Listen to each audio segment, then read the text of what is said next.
Hello everyone and welcome back to my channel, or if you're new here, hi, my name is Nicole and I'm a part-time reseller on Poshmark, and today I have a video that is going to be just kind of secrets I bet you didn't know about Poshmark. These are things that they didn't really fit into a overall category. It's kind of like a catch-all video. These are all things that I've seen people ask time and time again if you can do on Poshmark, if you can't, or what this is, or anything like that. So I'm going to kind of just cover a couple different secrets that maybe you didn't know, and this is going to be one of those helpful, informative videos that, you know, a lot of people really like. So if you want to keep watching and you like this kind of content, definitely subscribe, and I will definitely have more of these kind of videos in the future if I could come across any more topics that people you know, ask me about. But let's get right into the video and let's break down these secrets about Poshmark.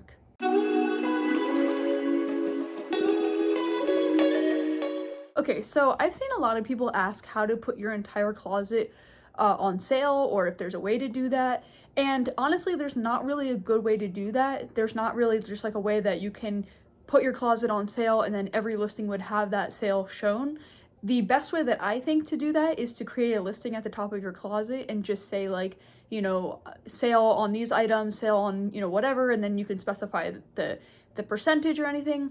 But if there's someone that's just scrolling through in, you know, the search, and they're just trying to find what they're looking for, and, you know, they come across your listing, they're not going to see that sale listing that says, you know, 50% off of this category or whatever it is. So that doesn't always work. That only works if someone comes directly to your closet to then, you know, see the sale and then go through your closet to find what they want. And a lot of people, you know, put 5 for 25 or 5 for 20 in the listing title itself. Now, I've talked about how I don't recommend doing that because it takes away the searchability of the item, but that might be a better way to do a sale than to, you know, make one listing for it, because sometimes people can't see that one listing, and if they came across your listing in the search, they would see that it was marked as 5 for 25, and then they can go in your closet and find more items that are marked that.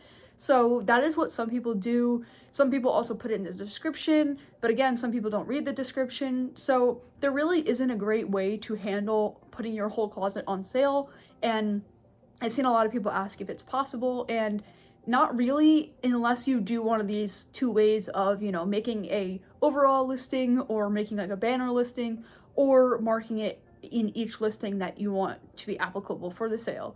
Now, if you do that and you mark it for each item individually, you're gonna have to go through each item and mark it, you know, in your listings. So if you have over 500 listings, or, you know, a lot of listings, that's going to be kind of tedious to go through and have to change the title for each of them to then say, okay, I'm going to then take these items off the sale. So keep that in mind. If you're going to mark each listing individually, you're going to have to go through each one individually and mark it off, which could be very tedious. Okay, so the next one I see a lot of people asking about is what to put as the original price if you don't actually know what the original price is.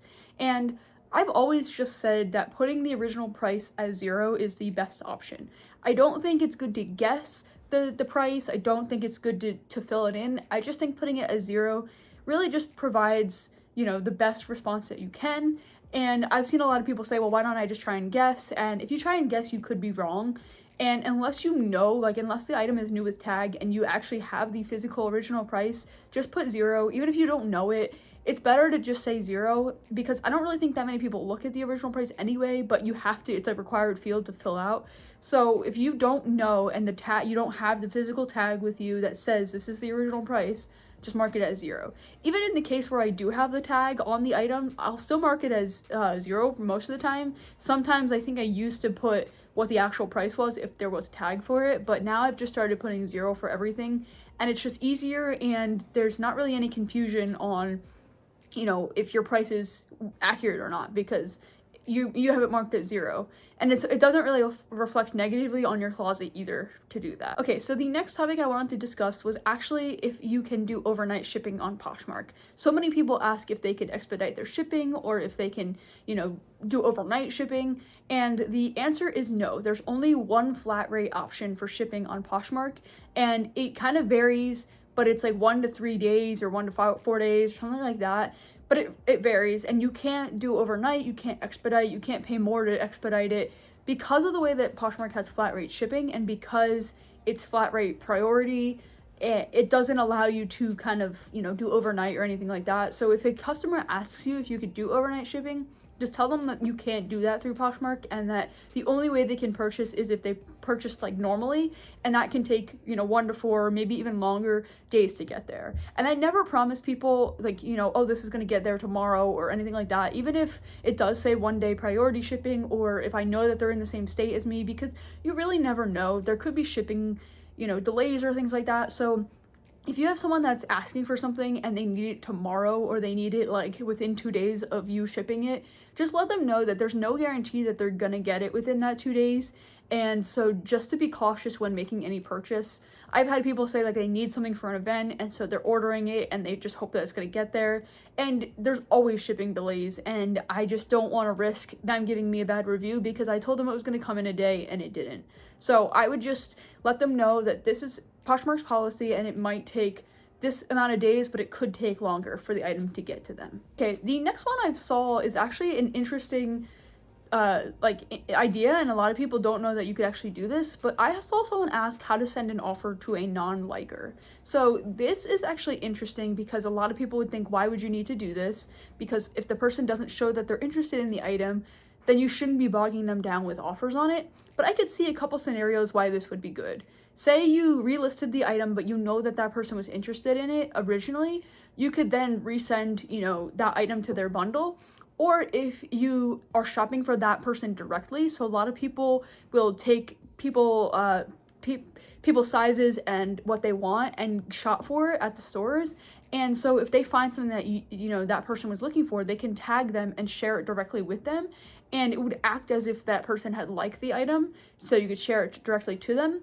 And I think another great thing is if you know someone's style and you know you just, you know, think that they're going to like it because they've purchased from you before, you could also do this. So how you would do it is basically as if you're going to share the item.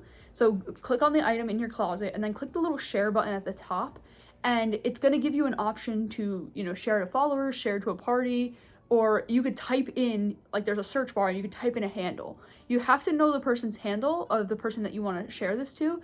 So you would just type in their closet name, and then you would click share. That is going to send it directly to their bundle, and it's going to show up in their bundle, and then all you would do is pull it in. So you would click add to bundle, and then you can send an offer on it. Now, if you're going to do this, I would really make sure it's only for those emergency situations of like, if you really know the person's going to be interested in it. I would definitely not be doing this to, you know, anyone random in your closet. It's going to get annoying if people get spammed by, you know, offers of things that they're not even interested in. And this has happened to me prior, and I've like, you know, I've been like, why did someone do that? So definitely don't do this for anyone. Make sure it's only people that express interest in your items, or that you know are going to like those kind of items. And this is just a great workaround, and a lot of people don't know that you could do this, but this is a great way to do that. Okay, and the final one I'm going to discuss today is actually what it means if someone adds a bundle from your closet, what that means, and how to proceed. So a lot of people don't know what that means if someone adds something to their bundle, or they wonder, you know, they only added one thing to their bundle, why'd they only add one thing? Do they want me to send an offer? Why didn't they send me an offer? And so when somebody adds something to their bundle, it could mean two things. One, it means that they added it by accident, because a lot of people do that by accident. You could just click the button really easily. So it could mean that, and they could just not be interested in the item at all. Or two, it means that they're expressing interest in the item. Maybe they're looking through your closet to see if there's anything more that they like, or they're just, you know, wanting you to send an offer on that item. Just because they add it to their bundle doesn't necessarily mean that they're going to add more items.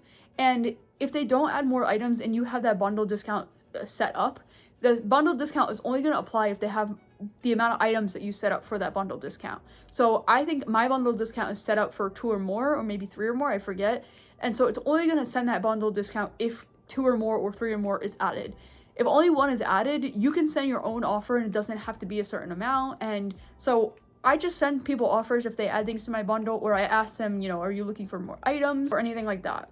But it doesn't really mean anything besides that. And if you want to clarify with the person before sending them an offer, you can totally do that. Just say like, are you looking for anything else? Did you see anything else in my closet that you want? Or do you want me to just send you an offer on this item? And most of the time they're going to say they probably just want you to send an offer on that one item. So that's what that means if someone adds an item to their bundle. And it's a very simple thing to do. And like I said, people may do it by accident. So if somebody, you know, doesn't respond to you or anything like that, they might not actually be interested in the item. So I hope this video was helpful, and I hope this covered some things that I bet you didn't know about Poshmark. Like I said, this was kind of like a catch-all video. It kind of covered some features, but it also covered some hacks and just some how-tos. So I figured I'd just put it all together in one video. These are things that I, again, see people asking all the time, and I just figured it'd be good to put them all in one video. And like I said, if I can see more questions being asked, I will definitely make another one of these, in the future. If you want to see another video on some features that you should be using on Poshmark, you can click right here. And if you want to see a video on reseller burnout that we've all experienced, that I still think is happening even into this month, you can click right here. But until next time, I will see you then.